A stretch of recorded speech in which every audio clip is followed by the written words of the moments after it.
Hello how are you, my name is Shahid Irshad. आज जो incident मैं आपके सामने लेके आया हूँ एक बहुत हॉरिबल इंसिडेंट है जो लाहौर में पेश आया है।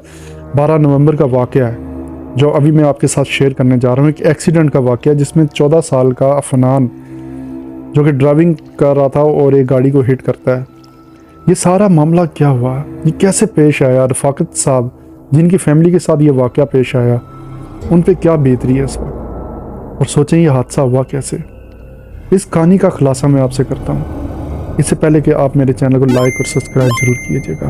मैं इसमें आपको डिटेल देता हूँ। होता यूँ है कि 12 नवंबर रफ़ाकत साहब अपनी एक फैमिली के वहाँ जाते हैं। वहाँ एक मैया का फंक्शन होता है, एक इवेंट्स होता है, तो उस पर ये शिरकत करती है ये सारी फैमिली। रफ़ाकत साहब की फैमिली जो थी ये वहाँ से जब फ्री होती है तो ये तकरीबन 10 साढ़े 10 बजे के टाइम ये वहाँ से फ्री हो के लाहौर डिफेंस फेज़ 7